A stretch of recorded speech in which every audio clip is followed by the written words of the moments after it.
Alors ça c'est important, base oil free pour ne pas faire un effet filmogène sur des peaux jeunes, et comme mon modèle a des petits problèmes d'acné, il vaut mieux pas mettre de choses grasses du tout sur sa peau pour pas boucher les pores de la peau. Utiliser le fond de teint gel, peut-être une teinte un peu plus claire, voilà, pour que sa peau soit légèrement éclaircie. Alors, je ne vais pas l'appliquer sur les zones de contour des yeux, parce que là j'ai pas à couvrir. Je l'applique uniquement sur les zones où il y a des petites taches pigmentaires. Alors l'avantage aussi de ce fond de teint, c'est que ça va vite, quoi. On ne perd pas de temps à camoufler d'abord, camoufler après. On efface tout en un seul geste, hein, en peignant le visage avec le fond de teint. Voilà, donc c'est pas tout à fait sa teinte, c'est une teinte en dessous. Hein. Mais je peux me le permettre parce que mon modèle aussi a un visage fin. Alors dans le cou, on va pas, et le décolleté, on va pas aller avec le fond de teint gel. Une zone de coloration différente. Et bien vous passez sur la dilution avec le fond de teint fluide, et ça vous pouvez le faire, j'en ai encore là, vous pouvez le faire en racine des cheveux, c'est pas le fond de teint gel, là, vous étirez avec le fond de teint fluide, et sinon vous allez empâter tous les cheveux. Donc en racine des cheveux, vous n'y allez pas, là vous faites un dégradé. Les oreilles, si elles doivent être apparentes, doivent être maquillées avec le fond de teint fluide aussi. Le cou, l'arrière du cou, s'il y a des chignons. Alors vous faites attention à une chose, si le coiffeur passe avant vous, ce qui est souvent le cas, c'est-à-dire qu'il va préparer sa coiffure, il va mettre des sprays, il va mettre des produits fixateurs, ça tombe sur le visage. Quand vous passez le fond de teint, ça vous fait des taches partout. Donc il faut bien nettoyer le visage avec la lotion. Ensuite la base, etc. Et le décolleté aussi, parce que si on oublie tout ça, hein, s'il a mis un spray, ça accroche. Alors la teinte correctrice, là c'est carrément le tout premier, le rose, porcelaine. Alors ce porcelaine, quand on le voit dans la palette, on a l'impression que c'est vraiment du rose. Une fois que c'est appliqué sur la peau, bah, ça sort plus si rose que ça, hein, ça devient une valeur de ton de peau très clair.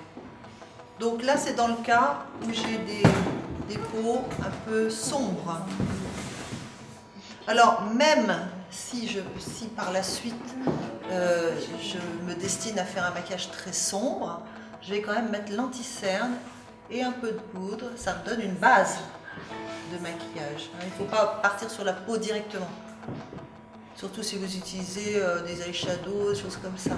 Bon là on va voir qu'on peut utiliser des bases qui soient aussi waterproof. Mais le fond de teint et la poudre, c'est toujours important qu'il soit l'anti-cerne appliqué sur l'ensemble de la paupière. Si vous partez sur la peau directement, vous n'avez pas cette base et vous risquez d'avoir des difficultés après au maquillage. Alors on peut poudrer légèrement, moi je préfère poudrer un petit peu, mais pas avec n'importe quelle poudre, vous prenez la poudre haute définition. Voilà, alors après vous faites bien attention de bien dégager les pores de la peau. Voilà, donc là j'enlève carrément, ça peut, si vous avez, ça accroche un peu sur des duvets. Normalement elle s'épile les visages pour éviter les duvets.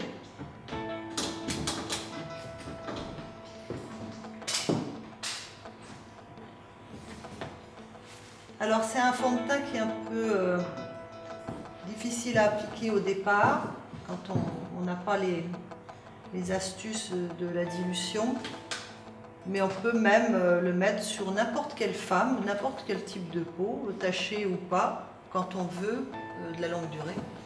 Ou on veut par exemple aller dans l'eau, faire des photos dans l'eau, des scènes sous l'eau. Donc c'est un ton de peau, c'est pour les peaux claires, cet anti-cerne. Et vous allez travailler maintenant les zones que vous voulez éclairer. Alors on peut vouloir éclairer les sillons, les commissures des lèvres. Bon, on fera peut-être même toutes les lèvres à la fin, avant de commencer à travailler la bouche.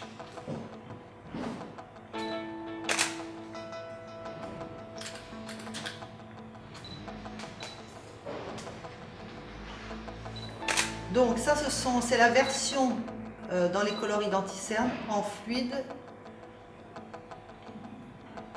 Et c'est celle qu'on utilisera. Donc j'ai pris A1. La A1, c'est pour toute cette zone où finalement j'ai pas mis beaucoup de fond de teint. Hein, là. Donc là c'est plus l'Anticerne, parce que là, ici on est toujours plus sombre, il y a toujours des taches, etc. Donc là vous travaillez comme ça. Et puis s'il y a des rides profondes, si vous avez une femme plus âgée, vous pouvez travailler hein, la ride du lion, toutes les zones qui sont sombres. Quelquefois, on peut poudrer uniquement l'axe central du visage et pas poudrer les côtés. En général, dans les pays où il fait chaud, on travaille beaucoup avec les poudres quand même. On ne travaille pas avec les fards crème ou liquides. Elles aiment plutôt les modelages à la poudre, tout ce qui est à la poudre. Donc là, vous pouvez poudrer. Vous pouvez poudrer un peu le contour des yeux avec cette poudre-là HD. Ça permettra quand même à vos fards de glisser légèrement. Alors, vous enlevez l'excédent, parce que ça, vous aurez toujours ces petits plis qui prennent la matière.